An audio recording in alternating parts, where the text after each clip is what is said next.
Hi, my name's Nick, and I'm here with a new segment called Layman's Terms with Nick, where I'm going to be reading some information out of this book called How Things Work. This is the third edition. I'm going to be going through reading what they have written about different parts and different engineering terms, and I'm going to go through. I'm going to read exactly how it's written, and then you can see me work through how I get to my layman's terms explanation. So I'm going to go through this. This looks like it's about 3 paragraphs long. I want to get it down to 4 sentences, easy, concise. That way you can learn. So, without further ado, we're going to get into it. And what better topic to start off for the first segment of this with ball and roller bearings. Now, this is going to be a 4-part series because it looks like there's about 4 pages of it. However, the first page, we're going to dive right in. So, ball and roller bearings. Ball and roller bearings are collectively referred to as anti-friction bearings. A bearing of this type normally comprises 2 annular components known as races, the rolling elements, and a cage for retaining the rolling elements in position. The races and other components are so designed as to achieve as far as possible pure rolling motion without additional sliding motion associated with friction. Under certain conditions, one or both of the races may be omitted, in which case the rolling elements run directly in contact with the shaft and or the housing in which it is mounted. Rollers are of various shapes. Now you got cylindrical, tapered, barrel-shaped, needle-shaped, etc. The function of the cage is to maintain the balls or rollers in their correct relative positions so that they do not touch one another, and to hold them in one of the races when the bearing is dismantled. The cage also provides a certain amount of guidance for the roller elements. Anti-friction bearings are characterized by low frictional losses. In particular, the starting friction is low, so that savings in driving power for machinery can be affected.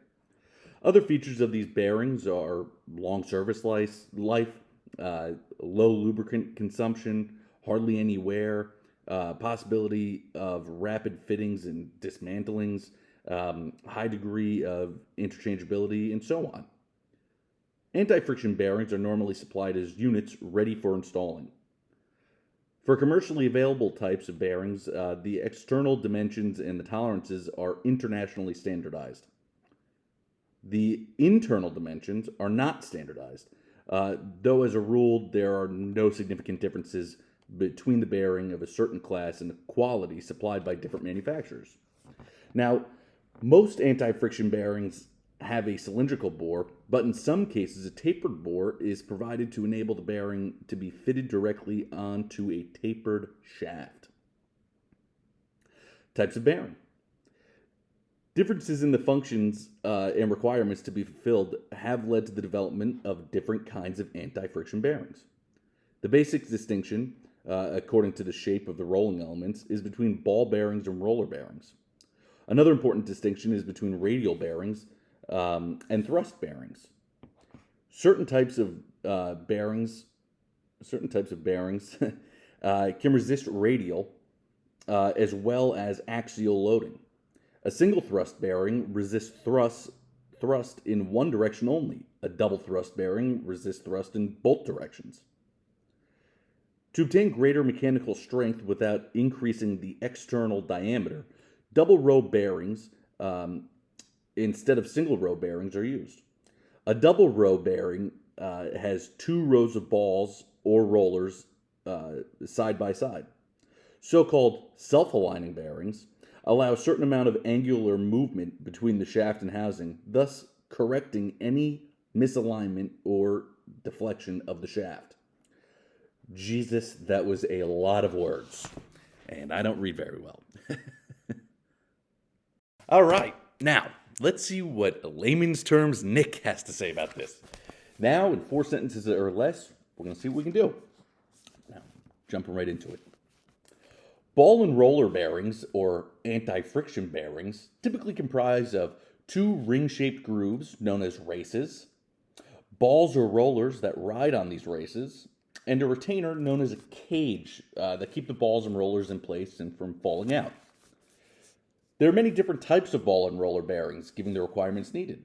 You have your radial bearings for radial loads, your thrust bearings for axial loads, and a slew of others that will resist both radial and axial loads. Now for these, you have your single row, your double row, and self-aligning for your ball bearings, and cylindrical roller and needle roller for your roller bearings. Most manufacturers design their ball and roller bearings to be interchangeable with their competitors due to high demand, low maintenance, and easy customer retention because they're used so often in the industry. Boom. 4 sentences. All right. Now, why don't you comment below? See if you have any suggestions of what you want in layman's terms by Nick. Or, check out acceleratedparts.com. That's who's presenting this today. Go through, you can see the different catalogs and for all the different ball bearings and roller bearings and see which one will work in your design. Looking forward to seeing you again next week. Thanks.